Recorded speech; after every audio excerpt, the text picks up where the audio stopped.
एक प्रेमी आधी रात को अपनी शादीशुदा प्रेमिका से मिलने के लिए पहुंचा उसके घर, और फिर गांव वालों ने उनको पकड़कर पूरी रात भर अच्छी तरह से पीटा और सुबह होते ही उनकी शादी करवा दी, और फिर एक की मौत हो जाती है, गांव वाले मार देते हैं।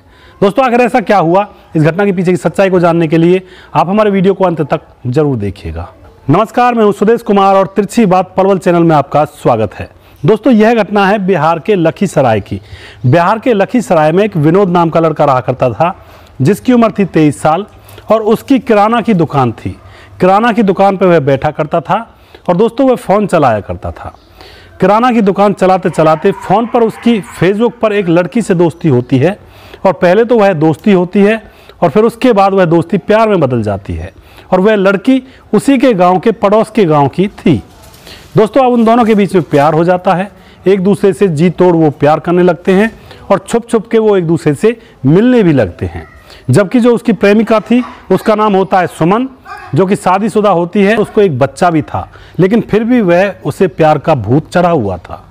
उन दोनों के बीच में प्यार स्टार्ट हो जाता है, एक दूसरे से मिलते रहते हैं। दोस्तों, जब सुमन का पति घर पर नहीं रहता है तो वह अपने प्रेमी विनोद को अपने घर बुला लिया करती है और अपने प्यार को परवान चढ़ाया करती है। इसी तरह से एक दिन उसका पति घर पर नहीं था, वह बाहर गया हुआ था शहर किसी काम से, और वह पीछे से विनोद के पास फ़ोन करती है और उससे कहती है कि आज मैं घर पर अकेली हूँ, आज मुझसे मिलने के लिए आ जाओ।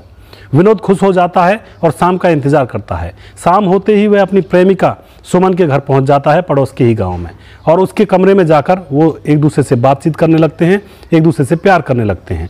लेकिन दोस्तों, विनोद को सुमन के घर में घुसते हुए गांव वालों ने देख लिया था, और वो यह कह रहे थे कि आखिर यह कौन है जो सुमन के घर में आया है पीछे से। तो सभी लोग इकट्ठे होते चले जाते हैं और उनके घर पर, सुमन के घर के सामने लोगों का तांता लग जाता है। बहुत सारी भीड़ खड़ी हो जाती है और फिर वह भीड़ घर के अंदर जाती है और सुमन को और विनोद को पकड़कर बाहर ले आते हैं। फिर उनको पेड़ पर बांधते हैं और पेड़ से बांधने के बाद उनके ऊपर बहुत ज़ोर ज़ोर से पिटाई लगाते हैं सारे गांव वाले। रात भर पिटाई लगाने के बाद सुबह उन दोनों को मंदिर ले जाते हैं, जबकि गांव वालों को पता था कि सुमन शादीशुदा है, इसको एक बच्चा भी है। उन दोनों को मंदिर ले जाते हैं, उनकी शादी करवा देते हैं और सुमन के घर में दोनों को छोड़ देते हैं। दोस्तों, शाम होती है, सुमन का पति घर आता है तो उसको बाहर ही कोई बता देता है कि तुम्हारी पत्नी ने ऐसा कांड किया है।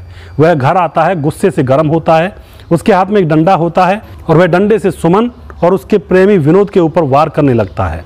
विनोद वहाँ से अपनी जान बचाकर भाग जाता है और उसकी पत्नी जो सुमन होती है, सुमन के सर में वह डंडा लग जाता है और वह वहीं बेहोश होकर गिर जाती है। ऊपर से जो सुमन का पति था वह बार बार उसके ऊपर डंडे से प्रहार कर रहा है और देखते देखते सुमन के प्राण निकल जाते हैं। दोस्तों, उसके बाद पुलिस आती है और पुलिस सुमन के पति को अरेस्ट कर लेती है, उसको जेल भेज देती है। तो दोस्तों, यहाँ पे किसकी गलती थी? क्या सुमन की गलती थी, या फिर उसके प्रेमी विनोद की गलती थी, या फिर गांव वालों की गलती थी? किसकी गलती आपको लगती है, या फिर उसके पति की गलती थी? आप अपनी राय कमेंट बॉक्स में लिख सकते हैं। ऐसी ऐसी घटनाएं समाज के अंदर हो जाती हैं जो नहीं होनी चाहिए। इस तरह का जो प्यार होता है यह कभी भी सफल नहीं होता है। हमेशा ऐसे प्यार का अंत खून की नदियाँ बहकर ही होता है। हमेशा ऐसे प्यार में खून खराबा होता है 90%। तो दोस्तों, अपनी राय कमेंट बॉक्स में आप लिख सकते हैं। नेक्स्ट वीडियो में जल्दी फिर से लेकर आऊँगा किसी सच्ची घटना के ऊपर। तब तक आप खुश रहें, सावधान रहें, रिश्तों की अहमियत को समझें। जय हिंद, जय भारत।